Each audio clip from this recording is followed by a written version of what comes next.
नमस्कार, आप देख रहे हैं हमारा खास शो मुद्दे की बात और मैं हूं आपके साथ आलोक द्विवेदी। पंजाब और हरियाणा की सीमाओं पर 11 महीने से चल रहा किसान आंदोलन अब दिल्ली की ओर बढ़ गया है। किसानों ने 101 लोगों के जत्थे की लिस्ट प्रशासन को सौंपी है और आगे जाने की अनुमति मांगी है, लेकिन हरियाणा सरकार ने किसानों को हरियाणा में घुसने देने से इनकार कर दिया है। हरियाणा के सीमावर्ती अंबाला के शंभू बॉर्डर, जींद के खनौरी और सोनीपत के सिंधु के बॉर्डर पर पास पुलिस सुरक्षा सख्त कर दी गई है। बॉर्डर के आसपास पुलिस ने बैरिकेडिंग कर रखी है और सीमाओं को सील कर दिया गया है। हरियाणा पुलिस के जवानों की छुट्टियां भी कैंसिल कर दी गई हैं। ये सारा इंतजाम इसलिए हो रहा है ताकि किसान आंदोलन के दौरान दिल्ली के सिंधु बॉर्डर पर साल 2020 जैसे हालात ना बन पाएं। 2020 में किसान एक साल से ज्यादा वक्त तक बॉर्डर पर जम गए थे और सरकार को तीनों नए कृषि कानून वापस लेने पड़े थे। इस बार किसानों की मांग है कि भूमि अधिग्रहण कानून में दोबारा लागू किया जाए, किसानों का कर्जा माफ हो, उन्हें स्वामीनाथन कमीशन की सिफारिशों के मुताबिक फसलों के दाम मिलें और खाद और बीज जैसी दिक्कतों को दूर किया जा सके। इसके अलावा कुछ और मांगे भी हैं। हालांकि 2020 के विपरीत इस बार किसान संगठनों में फूट दिख रही है। संयुक्त किसान मोर्चा एसकेएम और किसान सभा ने खुद को इस मार्च से अलग कर लिया है। इसके पहले नोएडा के किसानों ने भी दिल्ली घेरने का ऐलान किया था, लेकिन बुनियादी सवाल यही है कि बार बार किसानों को दिल्ली कूच करने की क्या जरूरत है? क्या सरकार और किसानों के बीच संवाद और विश्वास की कमी है? इस बात का इशारा उपराष्ट्रपति जगदीप धनखड़ ने भी किया था। आज के मुद्दे में हम इसी पर बातचीत करेंगे और अपने खास मेहमानों के जरिए जानने की कोशिश करेंगे कि आखिर क्या वजह है कि किसानों की समस्याओं को हल करने में इतना विलंब हो रहा है। हमारे साथ जो खास मेहमान जुड़ने वाले हैं उनमें से अविरल मलिक हमारे साथ जुड़ेंगे। इसके अलावा अमित तिवारी और किसान नेता केपी सिंह ठेनुआ हमारे साथ जुड़ गए हैं। और मुझे लगता है सबसे पहले अविरल मलिक के साथ ही मुझे संवाद करना चाहिए। अविरल जी, आपका बहुत बहुत स्वागत है और अमित जी आपका भी बहुत बहुत स्वागत है। ठेनुआ जी आपका भी बहुत बहुत स्वागत है। अविरल जी, देश के उपराष्ट्रपति जगदीप धनखड़ सवाल खड़े कर रहे हैं और कह रहे हैं कि मुझे समझ में नहीं आ रहा है कि क्यों नहीं किसानों से वार्ता हो रही है। हम किसानों को पुरस्कृत करने के बजाय उसका सही हक भी नहीं दे रहे हैं। उसके बाद भी सरकार में बैठे लोग, उनके अंदर गंभीरता नहीं दिख रही है। जी नहीं, देखिए, जहां तक विषय है किसानों का, भारतीय जनता पार्टी पहले भी किसानों के साथ थी, आज भी किसानों के साथ है और भविष्य में भी सदैव किसानों के साथ खड़े रहने का कार्य यदि कोई राजनीतिक दल, कोई पॉलिटिकल पार्टी करेगी तो केवल और केवल भारतीय जनता पार्टी करेगी। इस बात को स्पष्ट रूप से जान लेना चाहिए। और जहां तक विषय है किसानों का, तो मैं किसानों को अच्छे से भलीभांति जानता हूं। मैं पश्चिमी उत्तर प्रदेश से विशेष रूप से आता हूं। तो किसान भारतीय जनता पार्टी से पूर्ण रूप से प्रसन्न है। किसान पूर्ण रूप से भारतीय जनता पार्टी के साथ है। और उत्तर प्रदेश का विधानसभा का उपचुनाव हुआ, उसमें से भी किसानों ने भारतीय जनता पार्टी को वोट देकर 9 में से 7 सीटों पर विजयी बनाने का अभूतपूर्व तरीके से कार्य किया। और केवल 2 सीट जो उनकी पारंपरिक सीट थी, केवल 2 सीट सपा को देने का काम किया। उसके साथ साथ अगर बात किसानों की जाए और राजनीति के हिसाब से तुलना कर ली जाए और इलेक्शंस के हिसाब से इसकी तुलना की जाए तो हरियाणा के चुनाव को देखा जा सकता है। हरियाणा में किस प्रकार से भारतीय जनता पार्टी का समर्थन करने का काम किसानों के द्वारा किया गया और एक स्वयंभू किसान नेता थे, उनकी किस प्रकार से किसानों ने जमानत जब्त करा दी, वो भी सबको मालूम है। उसके साथ साथ जहां तक बात है हरियाणा विधानसभा चुनाव की, हरियाणा के किसान भाइयों ने, बहनों ने भारतीय जनता पार्टी को वोट देकर भारतीय जनता पार्टी को जिताने और पूर्ण बहुमत के साथ सरकार बनवाने का अभूतपूर्व तरीके से जो काम किया, उसके लिए मैं हृदय से आभारी हूं हरियाणा प्रदेश के निवासियों और किसानों का। और महाराष्ट्र के नतीजे भी यही कहते हैं। महाराष्ट्र के किसानों ने भी किस प्रकार से भारतीय जनता पार्टी को जिताने का कार्य किया, देवेंद्र फडणवीस जी के नेतृत्व की, अजीत दादा पवार के नेतृत्व की और उसके साथ साथ एकनाथ जी शिंदे के नेतृत्व की सरकार बनाने का काम किया। उसके साथ साथ महाराष्ट्र के किसानों ने कांग्रेस मुक्त महाराष्ट्र का निर्माण किया, इंडी गठबंधन मुक्त महाराष्ट्र का निर्माण किया। और हरियाणा के किसानों ने भी कांग्रेस मुक्त हरियाणा और इंडी गठबंधन मुक्त हरियाणा का वोट के माध्यम से निर्माण करने का काम किया। उस विषय को भी इन्हें देखना चाहिए। और जहां तक हरियाणा के किसानों की बात कर ली जाए, पूरे देश के किसानों की बात कर ली जाए और किसान आंदोलन की बात कर ली जाए, तो भारतीय जनता पार्टी ने यदि कोई काम किया है तो किसानों के हित में फैसले लेने का काम किया है। हमने वादा किया था 1-1 लाख रुपए तक का किसानों का, लघु एवं सीमांत किसानों का ऋण माफ करने का। हमारी सरकार ठीक। बनती है उत्तर प्रदेश में, माननीय मुख्यमंत्री योगी आदित्यनाथ जी के द्वारा पहली कैबिनेट बैठक में अभूतपूर्व तरीके से फैसला लिया जाता है। 1-1 लाख रुपए तक का किसानों का लघु एवं सीमांत किसानों का पूरे उत्तर प्रदेश में अविरल जी, ऋण माफ करने ठीक, का, ठीक, सॉइल हेल्थ ठीक, कार्ड की स्कीम हम ठीक, चलाते हैं, ठीक, किसान सम्मान निधि हम चलाते हैं। ठीक, आपके पास आऊंगा। अमित तिवारी जी, एक बार फिर किसान सड़कों पर है, दिल्ली कूच के लिए अडिग हैं। आपका क्या स्टैंड है, आपकी पार्टी का क्या स्टैंड है? हमारी पार्टी का स्टैंड किसानों के साथ है। आप देखिए ना, किसान आखिर क्यों परेशान है। हम जब एमएसपी की बात करते हैं और जब किसान एमएसपी की बात करते हैं, T2+50 फार्मूले की बात करते हैं, स्वामीनाथन कमेटी की रिपोर्ट लागू करने की बात करते हैं, तो ये क्या गलत है? किसान अपने फसल का वाजिब मूल्य नहीं पा रहा है। आज देश के उपराष्ट्रपति धनखड़ जी भी जो हमारे हैं, उन्होंने भी यही सवाल उठाए हैं। यही सवाल सभी राजनीतिक दलों के हैं और ये सत्ता में बैठे लोगों की जिम्मेदारी है कि किसान अगर अपने देश में अपने आप को ठगा महसूस करेगा तो वो सरकारों से आंदोलन नहीं करेगा, मांग नहीं करेगा, तो किससे करेगा? और हमें विपक्ष में होने के नाते हमारा धर्म है कि हम पार्टी किसानों के साथ, तल्लीनता के साथ उनके सभी मुद्दों को उठाएं, मजबूती के साथ उठाएं और उन्हें बल दें। आप बताइए कि लगातार महंगाई बढ़ती जा रही है, किसानों की आय दोगुनी करने का 2022 तक जिक्र हुआ था, 2022 तक किसानों की आय दोगुनी नहीं हुई है। क्योंकि जब एमएसपी की कीमत, अगर आज हम धान की बात करते हैं, हम गेहूं की बात करते हैं, गेहूं की अगर बात करें तो T2+50 के अकॉर्डिंग 3350 रुपए का गेहूं अभी भी बिकना चाहिए, जबकि ऐसा नहीं है।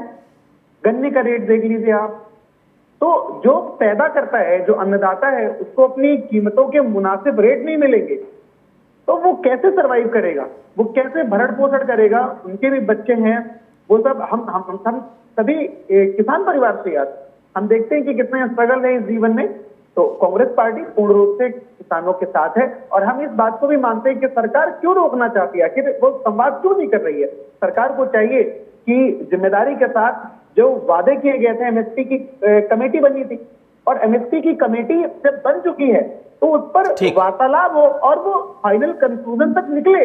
आखिर ये ऐसा नहीं हो रहा है, यही तो कारण है कि दोबारा किसान दिल्ली की तरफ जा रहे हैं और दिल्ली, अमित जी आऊंगा, ठीक है अमित जी, ठीक। केपी सिंह जी, अमित आपके पास आऊंगा। केपी सिंह जी, भारत के उपराष्ट्रपति ने सीधे सीधे कृषि मंत्री को चेताया है और ये कहा है कि जो किसानों से वादे किए गए हैं, जो उनके साथ प्रतिबद्धताएं सरकार की हैं, वो क्यों नहीं पूरी हो रही हैं। मुझे लगता है इससे किसानों को जरूर नैतिक बल मिला होगा, आप लोगों को जरूर नैतिक बल मिला होगा कि देश के उपराष्ट्रपति आपके साथ खड़े हैं। देखो, ये बड़े हर्ष व किसानों के सम्मान की बात तो है ही कि देश के संवैधानिक द्वितीय पद पर बैठा सर्वोच्च व्यक्ति महामहिम उपराष्ट्रपति श्री जगदीप धनखड़ ने किसान पुत्र होने का अपना धर्म निभाया और किसानों से किए गए वायदे वर्तमान सत्ता में बैठी सरकार को याद दिलाया है। और दूसरी बात मैं बता दूं, आज की डेट में किसान संगठनों की अलग अलग बदली विचारधारा हो, लेकिन इस देश में हमेशा से मैं कहता आ रहा हूं, विकसित भारत की आप बात कर रहे हो, किसान को जब तक के उत्पाद का मूल्य नहीं मिलेगा, डॉक्टर MS स्वामीनाथन जी की 2+50% की जो सिफारिश है उसके अनुसार अगर उसको रेट नहीं मिलेगा, तब तक यह किसान के साथ अन्याय होते रहेंगे। और अभी कृषि मंत्री जी कह रहे थे संसद में, मैं सुन रहा था कि हमारी सरकार ने स्वामीनाथन रिपोर्ट के अनुसार T2+50% के अनुसार MSP तय किया है। तो इसको आधिकारिक रूप से घोषणा करने में सरकार का क्या घट जाता है, पहला प्रश्न। दूसरा प्रश्न ये है, जब देश में सबके आयोग हैं, भारतीय किसान यूनियन चौधरी चरण सिंह संगठन ने किसान आयोग की जो मांग है अभी हाल ही में कृषि मंत्री जी से रखी है और उस पर गंभीरता से विचार होना चाहिए। अगर देश में सबके आयोग हैं, किसान आयोग नहीं होगा तो यह देश का किसान ठीक हमेशा इसी तरह आंदोलन में रहेगा। तीसरा प्रश्न मेरा ये है कि आप देख रहे होंगे, भारतीय किसान यूनियन चौधरी चरण सिंह के राष्ट्रीय अध्यक्ष धर्मेंद्र चौधरी वह कई सारे किसान ठीक नेताओं को ठीक ठीक, नजरबंद किसानों कर की दिया बात करिए, गया है। किसानों की बात करिए, किसान कई जगह किसानों का कोई किसान संगठन नेताओं नहीं को होता। जी नजरबंद ठीक, किया जा रहा है। यह बहुत बड़ा प्रश्न है। क्या किसानों के साथ संवाद स्थापित करना सरकार की जिम्मेदारी नहीं है क्या? जी ठीक सरकार है, को ठीक है। किसानों के साथ संवाद पर ध्यान देना चाहिए। और जो पंजाब की तरफ से किसान आ रहे हैं, मैं उनको कह लूंगा, रास्ता आप दिल्ली की तरफ मत रखिए, रास्ता समाधान की तरफ रखिए कि वार्ता किसी भी पटल पर शुरू हो। जी अविरल, हम सब लोग कहीं ना कहीं किसानों से जुड़े हुए हैं और सबसे बड़ी बात तो वो हमारे अन्नदाता हैं, उनकी उपजाई फसलों को ही हम लोग खाते हैं।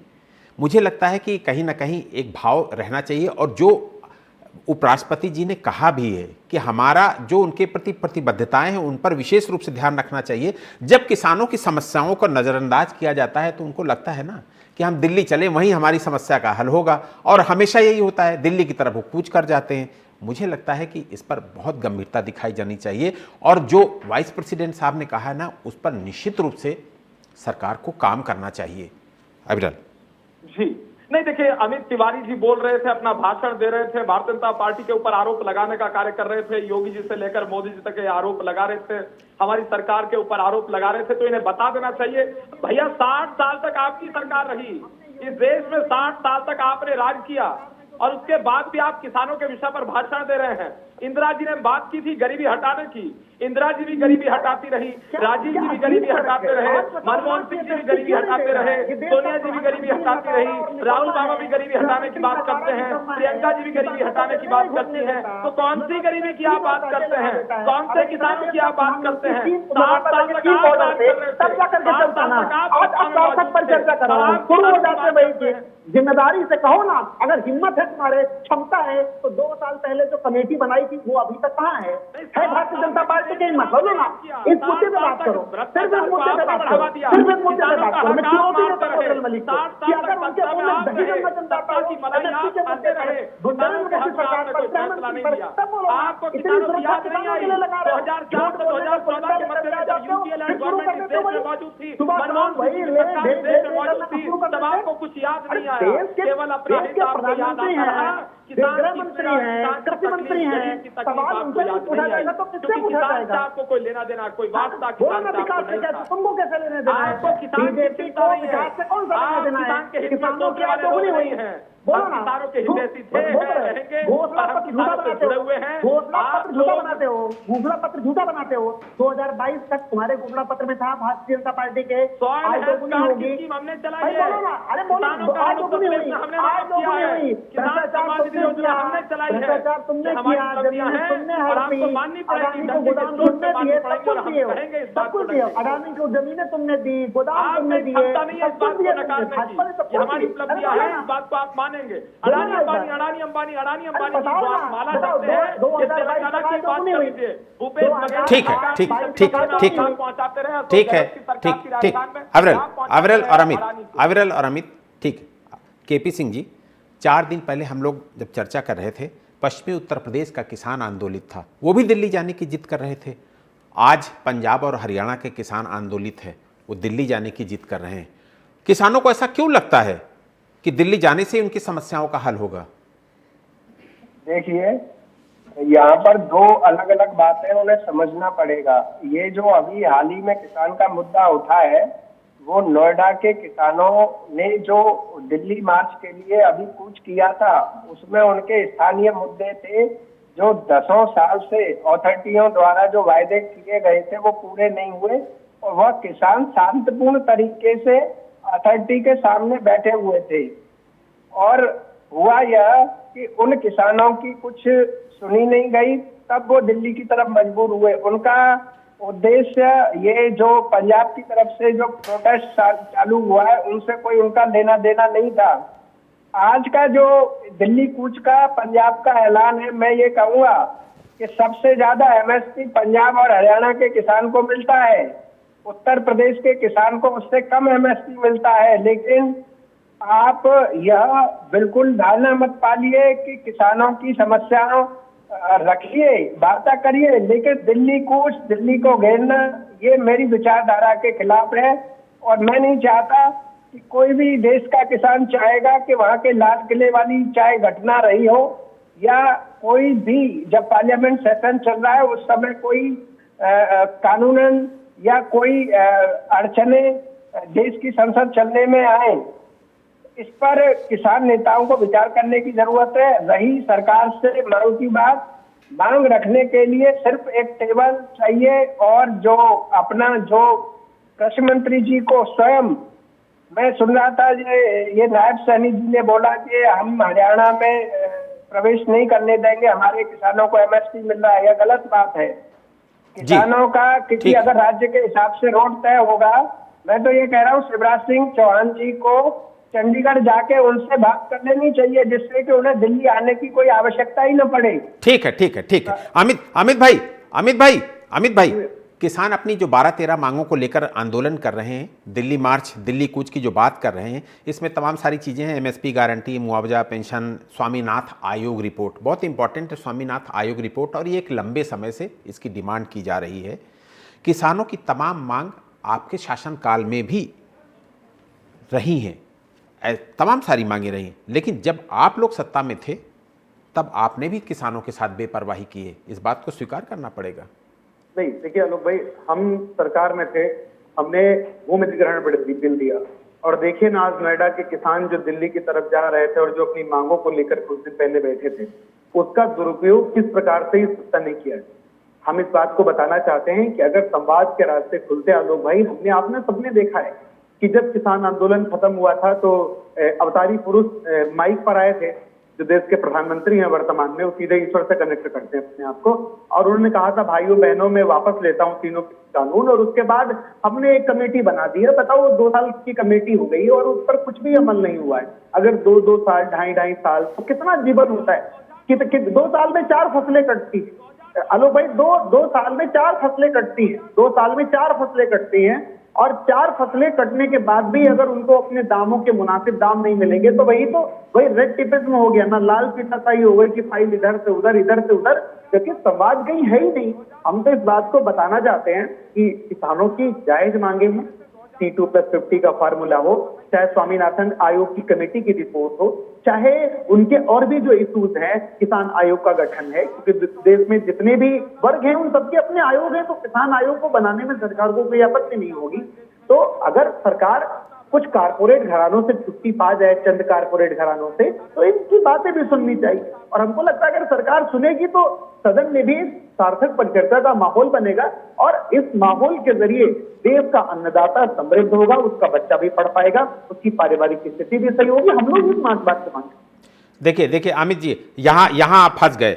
शीतकालीन सत्र चल रहा है, आप अडानी के पीछे पड़े हैं, किसानों की बात करते हैं आप अडानी के पीछे पड़े। आप सबसे बड़ी विपक्ष की पार्टी हैं, आप सबसे बड़ी विपक्ष की पार्टी हैं, और आपको किसानों के मुद्दे उठाना चाहिए। किसान पिछले 1 हफ्ते से परेशान हैं, दिल्ली कूच की बात कर रहा है, लेकिन आज के दिन भी अडानी का ही मुद्दा कांग्रेस फोकस कर रही है। 1 मिनट मुझे दीजिए। जी देखो, हमारे सारे मुद्दे हैं, जब हम कृषि कानूनों की तरफ जाते हैं, 3 कृषि कानूनों की तरफ, तो आप देखेंगे उसमें जो वेयर हाउसेस के निर्माण थे वो भी अडानी थे, वो भी किसानों से जुड़ी हुई बातें। हमने 135 सवाल सदन के परिचर्चा में रखे हैं, जिसमें किसानों का मुद्दा भी शामिल है, मछुआरों का भी मुद्दा शामिल है, बहुत से मुद्दे, अनएम्प्लॉयमेंट का भी मुद्दा शामिल है। लेकिन आलोक भाई, ये सरकार अगर संवाद करेगी तब तो वो एग्जीक्यूट होगा।